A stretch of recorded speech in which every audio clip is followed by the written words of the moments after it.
So I am so excited to be a part of this presentation called Being Well Informed. My name is Claudia Barber, and I am the host of this very, hopefully, informative program. Can you There hear you me? are. How are you? I'm good. I'm sorry I lost service. That's okay. That is okay. So we're glad I you're know here. you understand. I do understand. Listen, it's all about streaming now and technology, and we just hope we have everything together with technology. But sometimes technology just fails us, so that's okay. So that's understandable. How are you Yeah, today? I'm good. And you're still coming in and out, and the audio is very, very bad. Well, we can hear It's you really from this bad. end. I can hear you, Oh, and yes, the broadcast is coming okay, very clearly. So I'm okay, glad you're okay. here. I'm so glad you're here. So I'm glad to be here. tell us about what you do. I'm the political action chair with the NAACP here in Anne Arundel County. I'm a realtor, and I work with the various civil rights organizations. Um, and I was a legislative assistant with the ACLU of Maryland and the ACLU at the federal level. And interestingly enough, at the federal level, I work with the religious liberty lobbyists there. So I a lot of these issues that have come out with this radical religious majority on the Supreme Court, I was kind of first really exposed to uh, working with the ACLU on that front, in terms of, especially in terms of like how rabid the opposition is regarding regarding religious liberty. So their willingness to characterize Barack Obama as a Muslim was the issue at the time, and then just their pet issues related to having private public funding of private religious schools was another major issue that we attempted to address, so and confronted consistently. So those have been and I'm a graduate of the University of Baltimore Law School, and I'm from Columbia, Maryland, and I've been living in Anne Arundel County in Severn since about 2014. Before that, I was living in Prince George's County.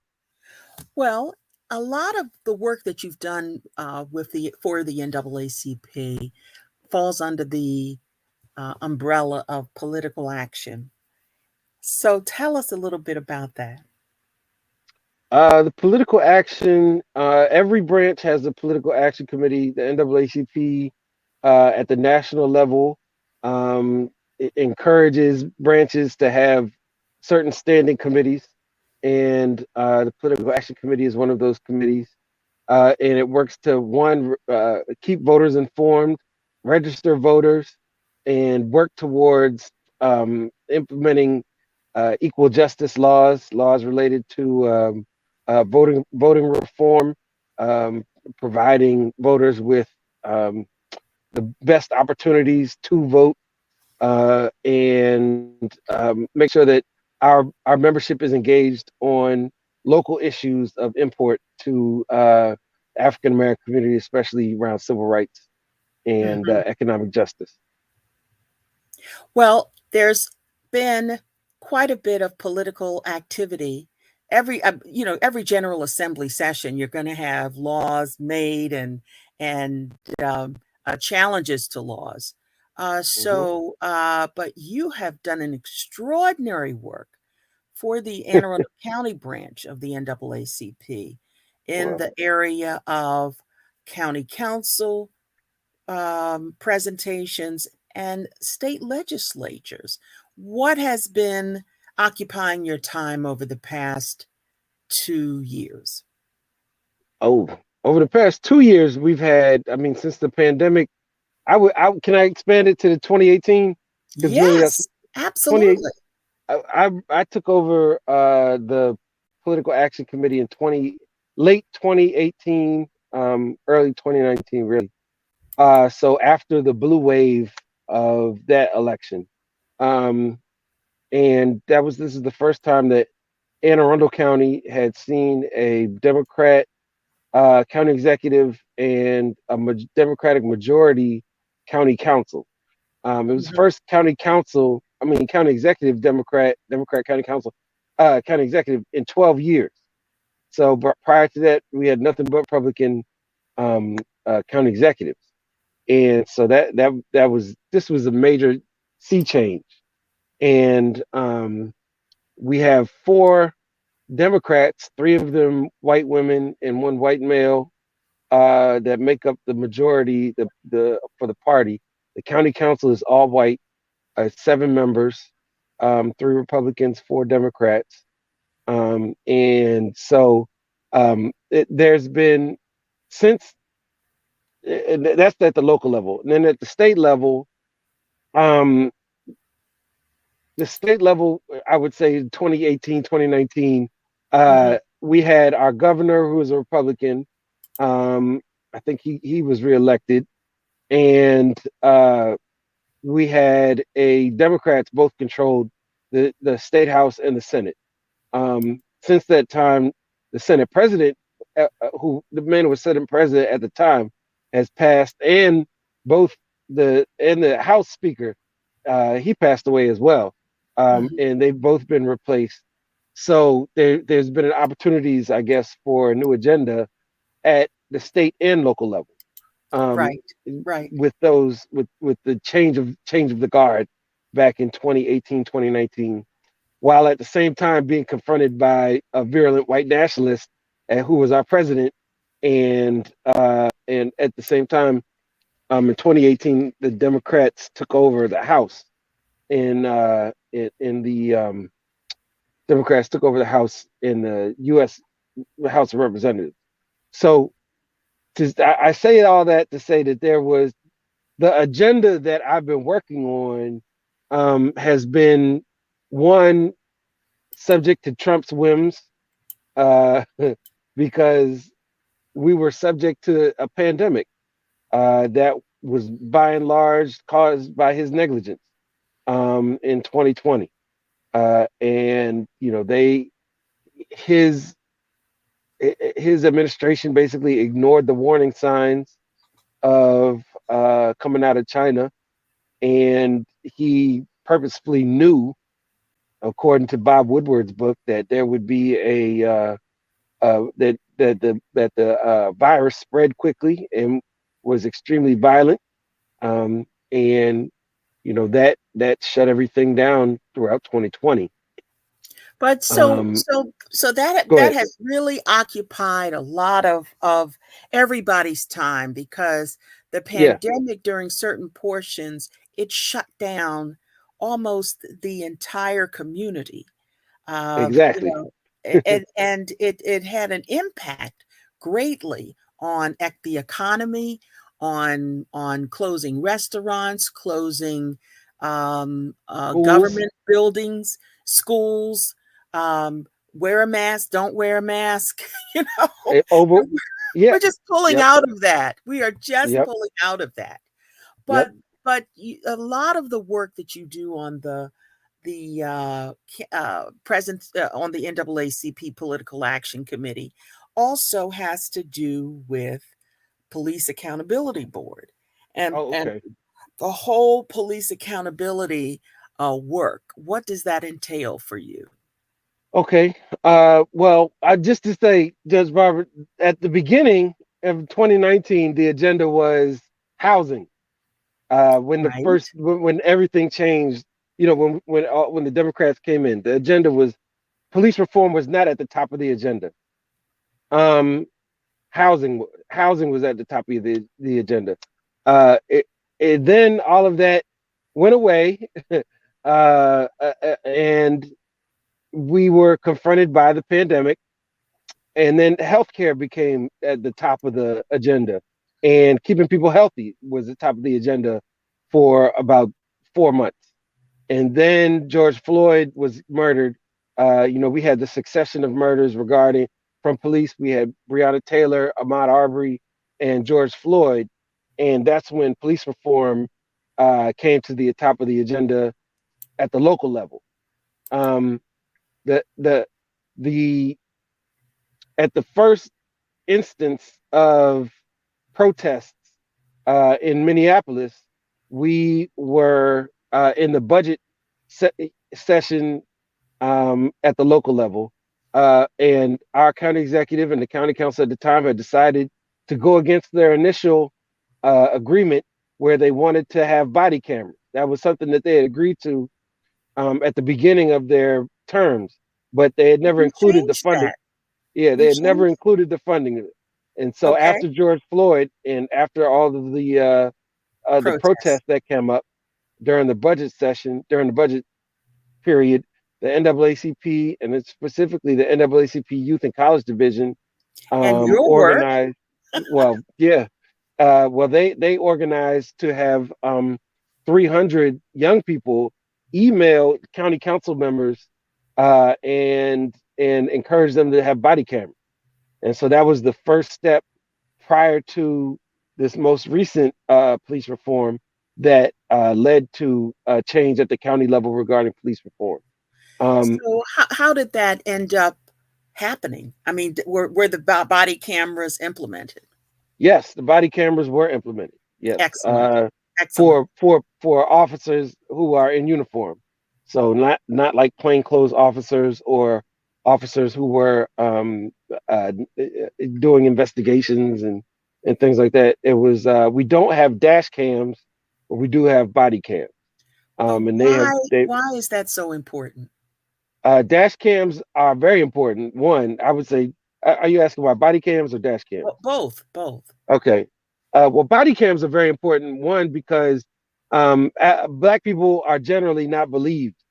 And so when you get when there's an accusation made against a police officer by a Black victim, or there's an instance in court where the testimony of the police officer and another witness is conflicted, then it's necessary to have an objective view of what's happening. Mhm. And so that's why body cameras are extremely important, especially ones that have very robust data retention. They actually start on time before a an incident occurs. That are in that have uh, video is released within reasonable amounts of time from an incident actually happening. So that's why body cameras are important because in court especially it helps to buttress or if there's a false complaint, then it helps to weed out false information in court, and that's one of the main primary reasons why we are in favor of body cameras. Dash cams, on the other hand, Mhm. um, dash cams help because of one for that same reason, but also because the instance of in especially in the counties where we live, surrounding these major jurisdictions like Baltimore City, they have very poor transportation systems, and the goal of people, most workers, is to get to work or go home, and they have to drive, and so they're subject to traffic laws. And so the traffic laws that we're subject to are enforced by local police officers in their squad cars generally.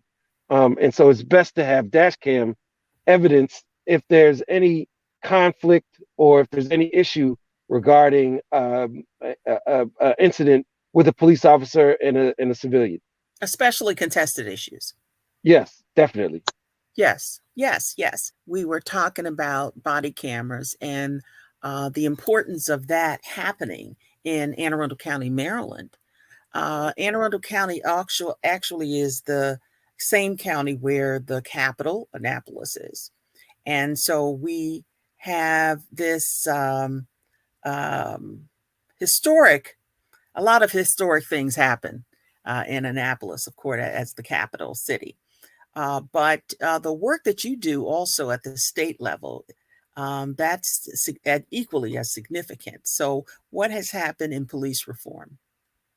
Police reform wise at the state level, we had in after it's saying the same thing basically. After George Floyd was murdered, the state legislature uh, basically coordinated a special committee on police reform because the call coming from the community, we had the largest protest movement in the history of the state of Maryland outside of the protest against slavery, um, was to reform was for police reform, and so they issued a special committee on police reform that issued several recommendations um, that were worked on during the 2021 session because Maryland only has a 90-day session, so the state legislators are part time, and during the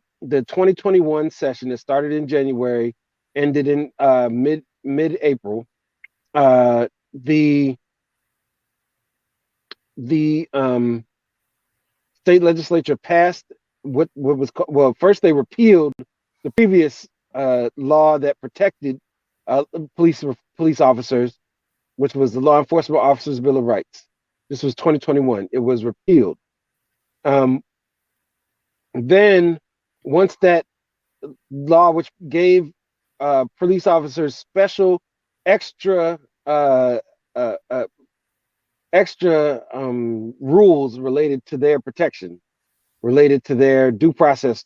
Their due process was greater than a normal citizen's due process in areas of battery, assault, um, any issues, complaints associated with their job. They also had more protections related to their personnel files. Um, they also were able to receive military grade equipment. Um, and so the police in Maryland, especially, were at a heightened status. Uh, they were given a heightened status amongst But agencies. you're speaking of the Police Officers Bill of Rights. That's one aspect. One aspect. I wanted to say so. The police officers' bill of rights is one thing, but that was only one area that was reformed during the 2021 session. They also repealed the ability for police agencies to receive military equipment. Hmm. Um, they also expanded the police the public's opportunity to view police files, um, and so those other aspects of police reform were extremely big.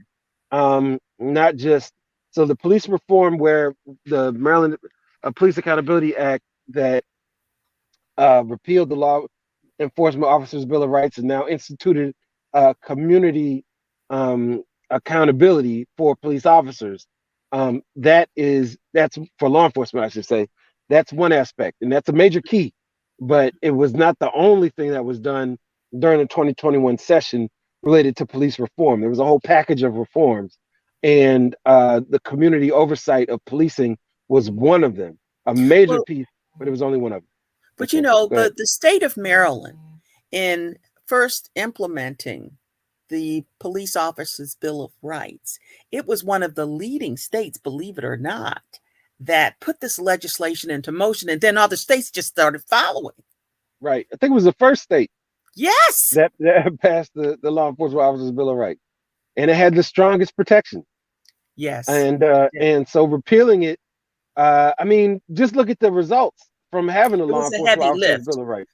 Yeah, but it was a Yeah, heavy lift to very repeal, heavy, you know. very heavy. Decades of blood was shed. You know, uh, decades of bodies, you know, laying on the ground from police officers who had basically could commit crimes with impunity. So yes, that was a heavy lift, um, and communities destroyed because once a rogue police officer, even a rogue, you know, is a problem. But rogue police departments are that genuinely exercise their their rights without impunity, not rights, but just exercise their duties, violating the Fourth, Fifth, First, uh, 14th Amendment rights of communities at will, leads to the destruction of law and order. Mm, And so that destruction of law and order, quote unquote, um, from a black perspective, is what we've been dealing with the destruction of civil rights, which is why we bring up how policing has occurred, one interpersonally when police are walking the beat with their body cameras, and two, uh, driving while black. So the destruction of protections for the community has led to police acting out in ways that has destroyed trust in police and has destroyed whole communities from being able to trust each other, because now they don't trust the government to protect them, and so so they have to protect themselves. where are we today? Today, with the police reform, today that's a good question. Where are we today? 2022. It's June 2022. Where Where are we are today? we? I think we're at the precipice of a new beginning. Okay. That's how I would view what's happening, is that the the the concepts that were, well, first, the getting rid of and repealing the Law Enforcement Officers Bill of Rights, implementing a statewide body camera law, changing the use of force statute to make it uniform across the state, opening up police records, banning the police from having military grade equipment. Um, I think that those are systemic issues, and those systemic issues being placed at the forefront of an agenda for the state legislature was very big.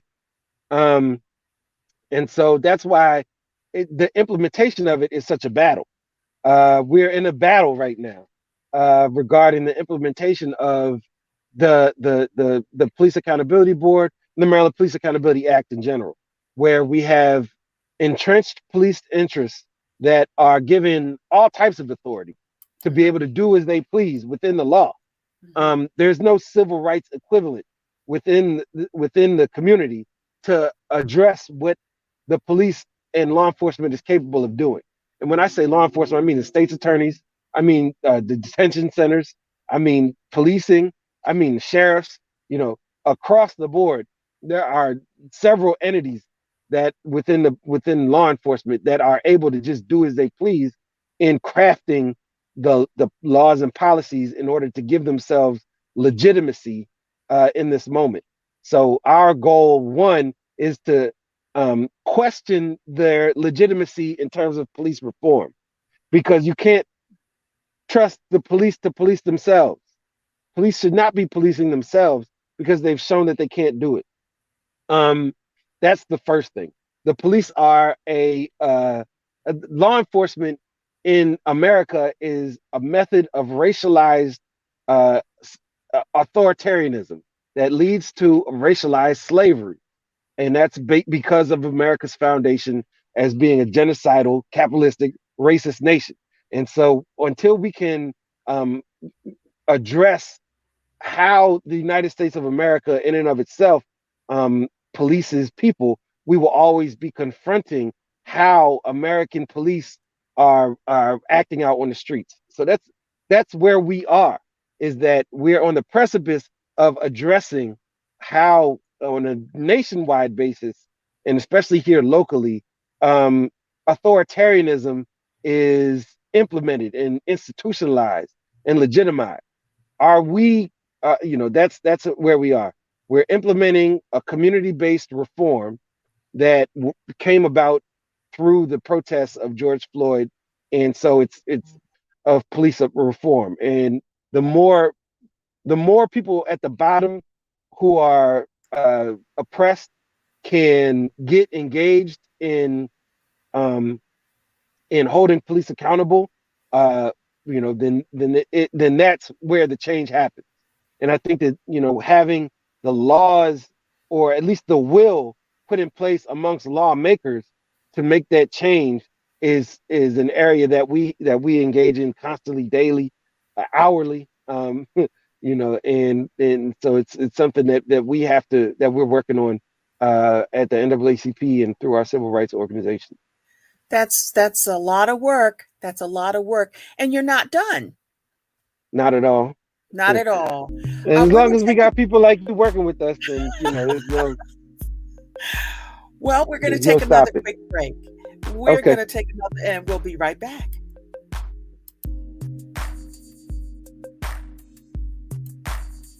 Well, wait no more. Legal Shield offers a legal plan that provides access to attorneys to answer these questions for as low as $29.95 a month. For more information, visit the website on your screen, https:// Claudia63.wearelegalshield.com. Thank you for your patience again. As we come back to our program, I'm so excited because this is our one opportunity to share and to get people educated and well informed. So I Yes. am glad you are the one that is sharing the information, the vital information that you really have from the legislative standpoint, because you have presented testimony at the county council and also before the Maryland General Assembly. Now, Hmm. let's talk about your work in equity in media, because that is another blossoming area for you. How so? Well, um, as you know, Judge Barber, we've been working with after George Floyd was murdered. The NAACP, the Caucus of African American Leaders, Delta Sigma Theta, and the United Black Clergy, several other organizations and groups and elected officials gathered together to confront what we saw, or what the media itself was calling a moment of reckoning regarding racial justice in America. And so our leadership here in the county was astute enough to capitalize on the media themselves calling this a moment of reckoning, and decided to hold them their feet to the fire. And so that meant calling for them to apologize for centuries, if not decades, of uh, uh, stereotypes, practices, media practices that destroyed the image of the Black community, that destroyed the image of Black women and Black men in the eyes of even themselves, their friends and family, their white neighbors, their colleagues. And so the demonization of the Black image was called to account in June of 2020. So we met together within ourselves and drafted some strategies regarding uh, uh, white how to address these white corporations, because Black media has a different perspective on how to address Black people than white media does. Um, Black media is for everybody, but has a Black perspective. White media is for everybody and has a very, very, very different perspective on how Black communities and white communities interact. Um, How so? so you'll see things like well, it comes from a white perspective. It comes from as we met with all of the major media companies here in the Baltimore media market and on the Eastern Shore. All of the general managers, producers that we met with, save for two, were white men.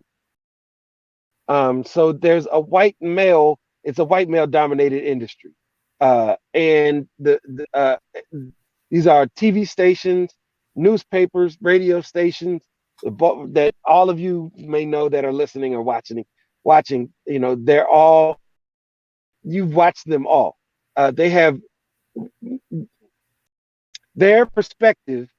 It is again based on what we spoke about earlier. It stems from, especially around the Black community, a genocidal, slave owning perspective. And the reason why I say that is because one, um, the media was a major part of uh, either defining the Native American and defining the black, the African in the mind of white media, or white people, their white audience. And so there were laws that were created, especially during moments of black resistance or Native American resistance, where the image was to be controlled. The description of what was happening was to be controlled at the local level here in Maryland. Um, in following the Nat Turner insurrection, um, newspapers were not allowed. Abolitionist newspapers were banned. First of all, black people were not allowed to own or possess How is their that different newspaper. from Hitler? I just don't understand that. I don't. It's worse. It's worse. Hitler got his ideas from these white people here. So it's not. There ain't no. It ain't no better than Hitler. The white people here on this continent, the Europeans on this continent, were the ones who Hitler looked to for segregation, apartheid, to identify genocide, how genocide can be committed, chemical, physical, all of that. Well, we might as So well call it apartheid in the United States of America. Might as well. definite. I agree. I agree because it's just another settler colonialism in South Africa is also look to America as its example. So um, settler colonialism in Israel now looks to this America as an example. So settler colonialism from a European standpoint, anyway, led to it has a propagandist arm, and the white media, it was the propagandist arm of settler colonialism, which is where the black image as the slave became most prominent. So we organized in post George Floyd to confront that ideology, to confront that image, and to humanize blackness and black people and African Americans in the eyes of white media owners, and to humanize the images that have been presented of black laborers, which I would describe. We had a meeting with one group of one news media group, and they had created the stereotype of the squeegee boy, and any hysteria around young black men leads to their lockup, their detention, their extra surveillance, um, increased policing. Well, Uh, extra surveillance, you're right, is the key. Extra, somebody calling the police, yep. and asking to get them out of my community or get them Or out of yeah, the way. They're a nuisance. Now, to exactly. me, the easy solution is to have job opportunities for these people. And I don't mean dead end jobs. I mean real job opportunities, because dead end jobs is just frustrating. It's Yep. frustrating for the community too. Yes. Yes. So, But I just want to say, so we had one meeting where I believe it was with local news channel 2, I believe it was, and there were three instances of the demonization of black youth that were brought up, totally unrelated, but you could see the systemic discussion of black youth being demonized. One was around the squeegee boys, as they were called.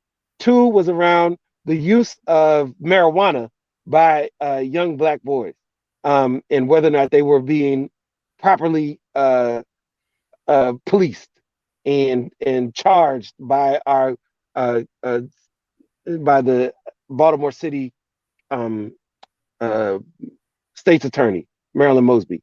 And the third, which escapes me at this moment, I can't remember the third instance, but it was another instance of Black youth that was being demonized. Um, and it was around mugshots. It was around the mugshots of young black men being used consistently to show that Black men were the only criminals, basically, that deserved to have their faces put on screen. Um, so we confronted the news channel with their own evidence, what they described as being a problem of systemic racism, especially related to young Black men that were being criminalized, that were being presented the image of being a criminal. Um, and we questioned what they would do about how they could, fix that image. And this was not something that was subject to this news station alone. This was every news station has used these images, especially in the Baltimore area. So, we asked for an apology related to their historic practices of demonization. We did receive one apology from our efforts coming from the Baltimore Sun. Um, That was but we kind did, of historic. That yeah, was just a few months ago. right, very historic, um, and something that we asked for. We did ask for apologies from other news stations. We were told either outright that we would not receive an apology, or that they were in the process of reviewing an apology and how they could create apologies. So that was the second thing that we asked for was a diversity, equity, and inclusion policy. We wanted them to implement a plan for hiring, diversifying their management, and diversifying their ownership, and diversifying their reporters, news producers, and anchors. And then we also asked them to present, to adopt a new um, what is it, like a press book, so how you could describe communities, to change their nomenclature as we would describe it, for addressing Black communities, Black and brown communities. So those were the three things we asked for. We did receive one apology. We did see changes, in some changes in how Black uh, communities were spoken about. Um, and we did hear from one news channel that they would stop using mugshots and stop taking the police at their word, based off of every crime that they were searching for a suspect. And so those were kind of the main areas. We did not see a specific um, acceptance of any changes regarding diversity, equity, and inclusion. We'll be back in just a moment.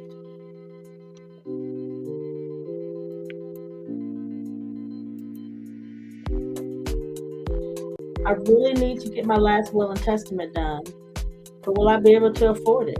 Lastly, have you asked yourself, I'm not sure about my rights in the workplace under the new COVID law. Do I have to quarantine and use my sick leave or face losing my job? These are just a few of the questions people want answers to on a daily basis. What about getting a durable power of attorney or a healthcare agent power of attorney? Having a legal shield plan also gives you immediate access to contracts people use on a regular daily basis, such as buy-sell agreements, consultant agreements, work for hire agreements, many nanny agreements, music for hire agreements, independent contractor agreements, all at your disposal for a monthly fee. Well, wait no more. Legal Shield offers a legal plan that provides access to attorneys to answer these questions for as low as $29.99 a month. For more information, visit the website on your screen, https://Claudia63.wearelegalshield.com. We're back, and also with our wonderful, wonderful guest, Stephen Waddy, Anne Arundel County Hello. Branch NAACP Political Action Committee. I have something to share in Sunday's Capital Gazette, June 26, 2022 edition. An editorial was written about disparity in reporting about the death of two former Baltimore Ravens players. It reads, the contrast in reporting on the deaths of Jalen Ferguson and Tony Siragusa on the front page of the Capital Gazette sports page could not have been more stark or revealing. Both of the deceased are former defensive players with the Ravens. For Ferguson, a black player, the second paragraph states, officials have not released a cause of death, and investigators have not ruled out the possibility of a drug overdose. There is not a shred of evidence presented in the article to indicate that Ferguson was involved in drug abuse. But for Siragusa, who was white, the Capitol reports in the second paragraph the cause of death was not immediately known. Condolences to both the families and friends of these individuals who both died young from as yet unexplained causes. So the Capitol owes an apology to the community for this overtly racist, unprofessional, unethical reportage. The black guy gets a drug abuse insinuation, courtesy of the Capital Gazette editors. The white guy does not. And this was written by an Annapolis resident. Your thoughts? It's heartbreaking. It's heartbreaking, but it's not uncommon. So, one, the Baltimore Sun Media Group owns the Capital Gazette. The Baltimore Sun Media Group, now owned by that group, is we're seeing the Capital Gazette, which is the subsidiary of the Sun, suffer under that new regime as well.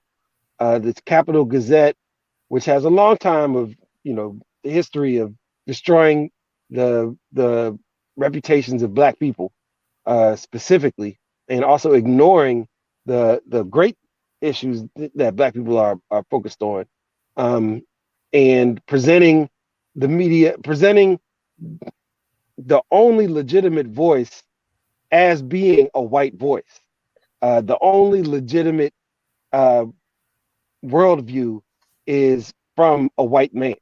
So that's the perspective that the Capital Gazette has existed in since before it was one paper, and it was the Gazette and it was the Capital. So there were both of them being white male dominated newspapers, and then as one bought out the other, and I mean this has existed since colonial times. So it's a pre-colonial newspaper. It's a colonial newspaper, I should say, pre-independence newspaper, and they had advertisements for slaves in the Capitol. So that's why I've mentioned that previously, is that this is nothing new. It's just a resurgence of their prior attitude towards the Black community, and their prior demonization of Black people. And it's not something that we experienced a reprieve from, but for maybe a few months, because We the see way this that they also in the political arena.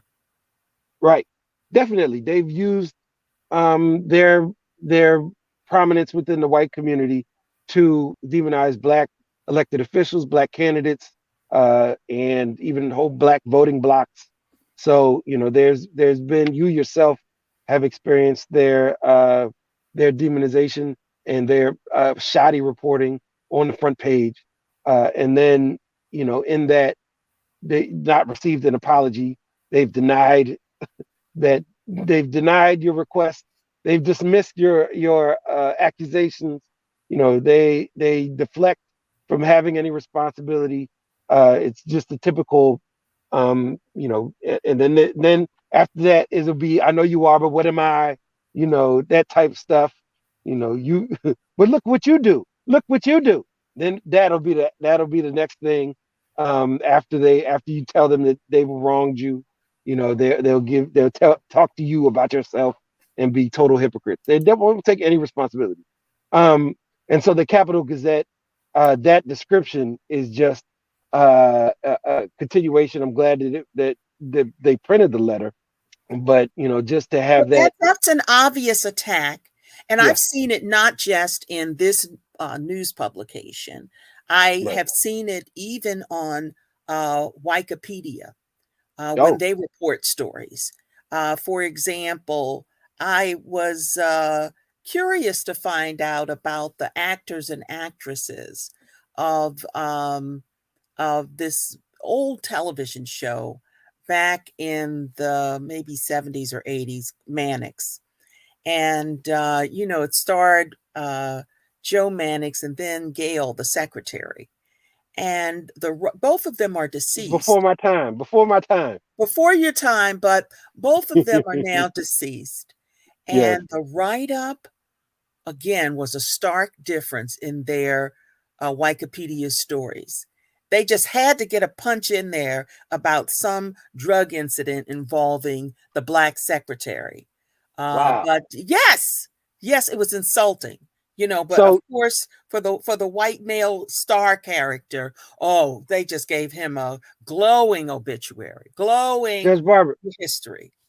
can I say, Judge Barber, that's one of the things that we brought up in our initial discussions is that one, the insinuation, the painting of the black community as drug addled, drug addicted, drug abusive, is something that fueled mass incarceration. And so it was something that the Nixon administration, according to Michelle Alexander's book, promoted to local And she newspapers. authored The New Jim Crow. Yes. In her book, in her first few pages of her book, she describes how the Nixon administration um, sought out news media to present that image, to destroy and defame black communities and black individuals with using drugs, and in the new imposition of the drug war, the war on drugs.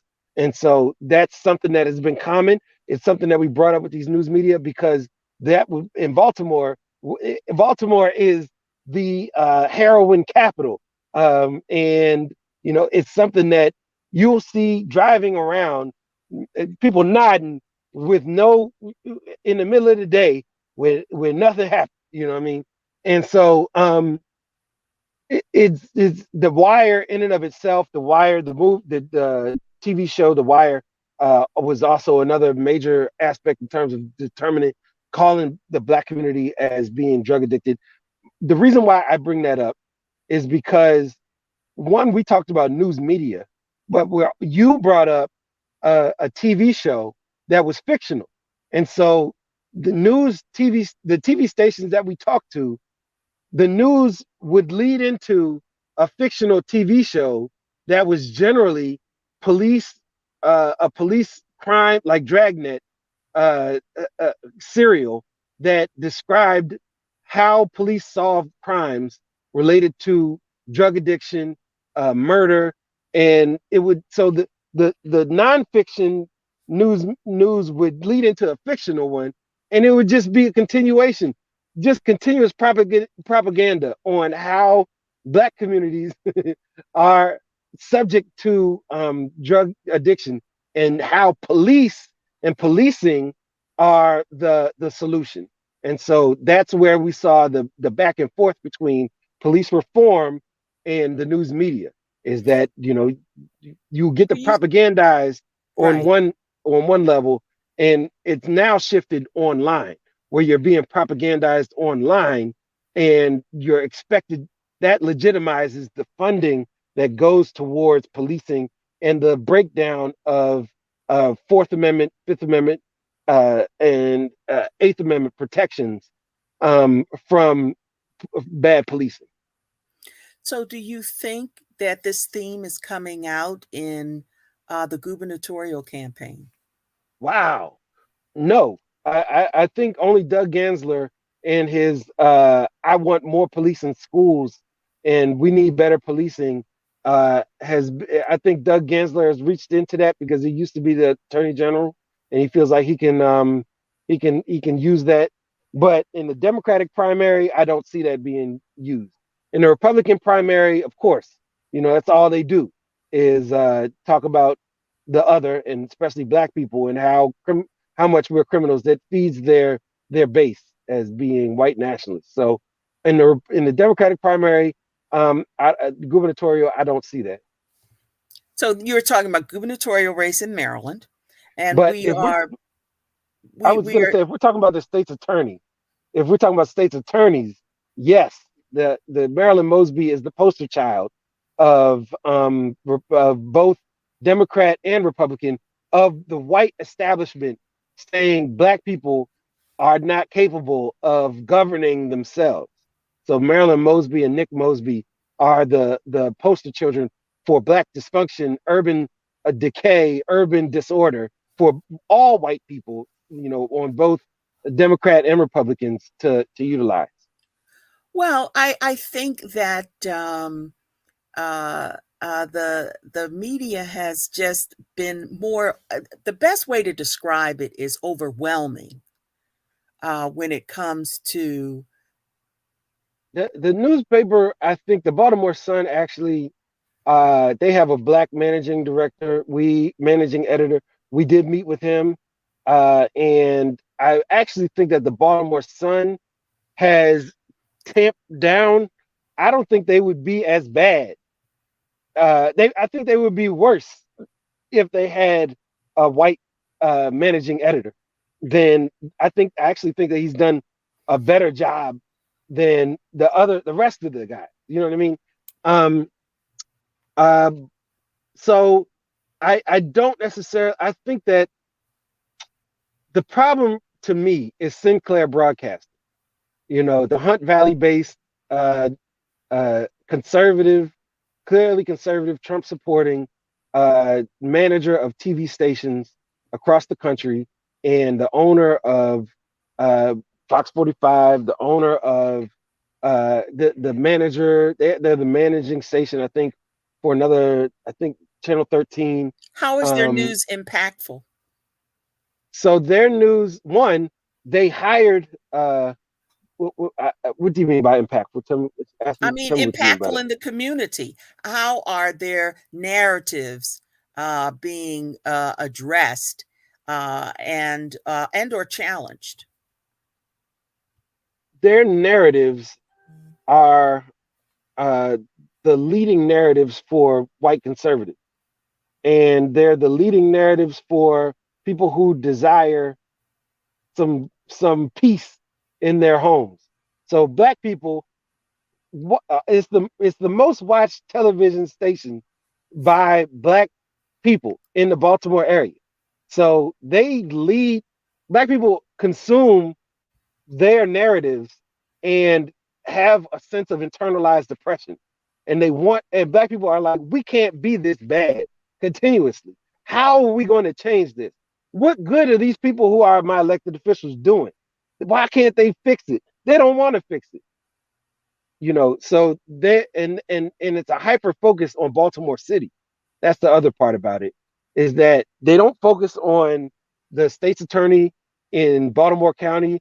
They don't focus on the state's attorney in Anne Arundel County. They don't focus on the Well, state's attorney in it's Harford it's County.